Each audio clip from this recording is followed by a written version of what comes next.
UMUC, make some noise! Performers you've seen so far today. Better than that. Give it up for yourselves for coming out here this morning. Well, welcome to Sandy Bernstein's Career Harry Kari Part 3. If you missed Part 1 and 2, you're in luck because it's on my website, sandybernsteincomedy.com. Thank you. It just so happens I have some postcards scattered about by the popcorn on the ledge on the windowsill, so be sure to take one on your way out. Yeah, this is the beginning of my shameless self-promotion. So, also on my website, there were a couple videos from some bar shows that I've done, and John Petroff happened to watch them, and he grew a little bit concerned about my content. Yeah, so he gave me some guidelines, a few things to stay away from, like profanity, twerking,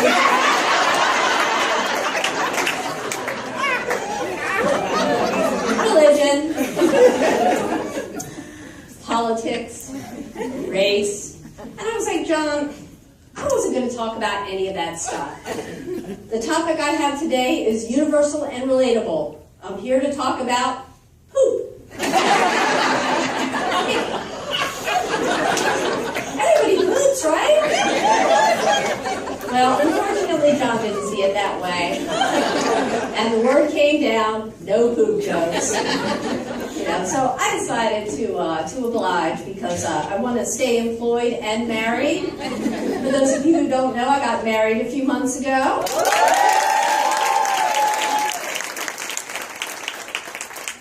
And now that we're married, my husband is saving hundreds of dollars every month on his insurance, which is great. But he told me now that I can't quit or lose my job because that would be breach of contract and grounds for divorce. So now I'm trapped in a marriage and a job. But you know what, guys? That's okay because I love my job.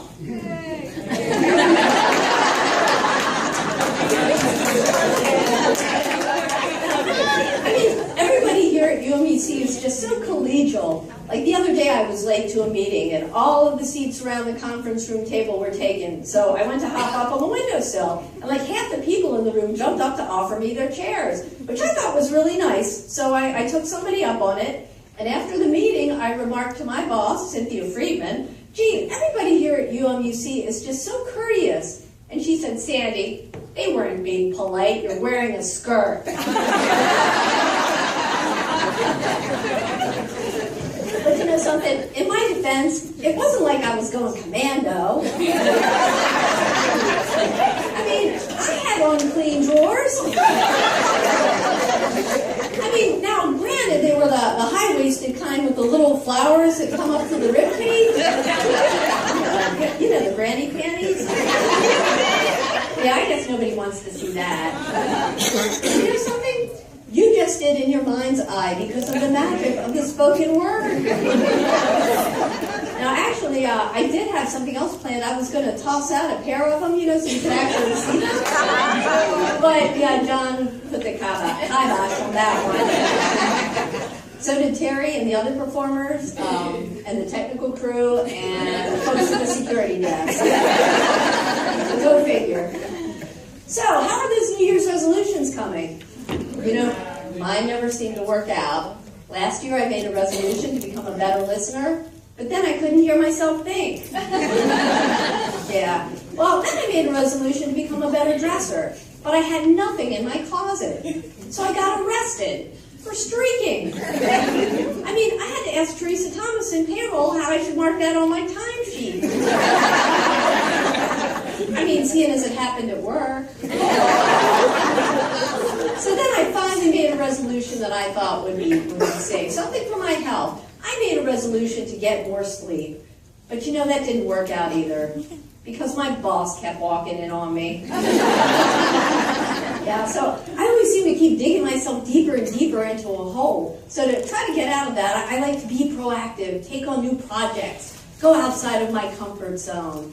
So I started working on different projects, the first one being the mascot.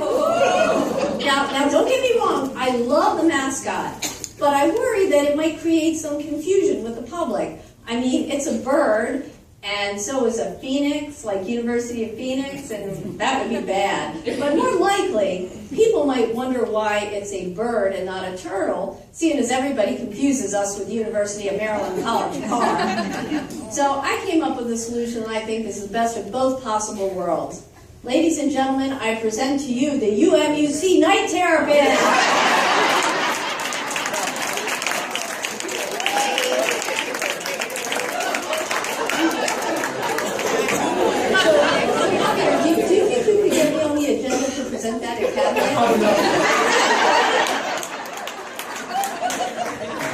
Since I'm on a roll, I had another project. I don't see Blair Hayes here, but it's for diversity. And I was at a show, and I ran into a Jim Carrey impersonator. And I thought, what better person to lead a diversity event for Men's Equality Day than a Jim Carrey impersonator?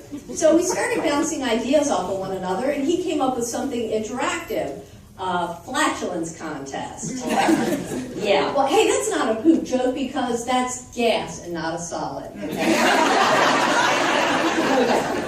But at any rate, yeah, I thought that was a bit over the top too. So we decided on a belching contest.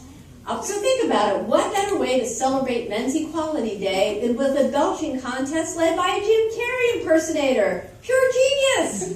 Yeah.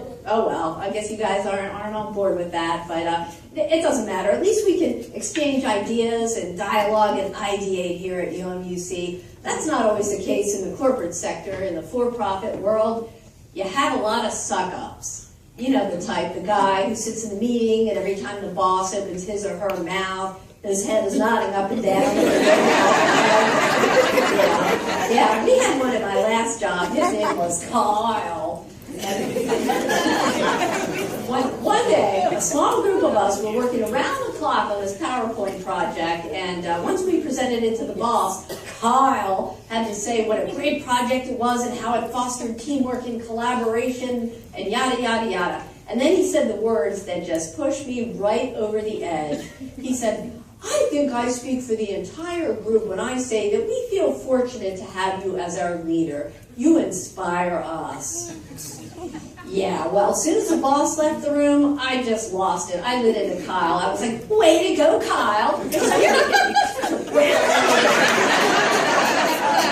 You know, the boss isn't going to need another colonoscopy for at least 5 years. Hey, that's not a poop joke, that's a colonoscopy. Well, you know, I should have stopped there, but I didn't. Instead, I was like, here, Kyle, let me wipe that off your nose. Is that corn or a peanut? Yeah, well, that was a big mistake, and it landed me in an anger management workshop. Yeah, and ultimately into a career realignment.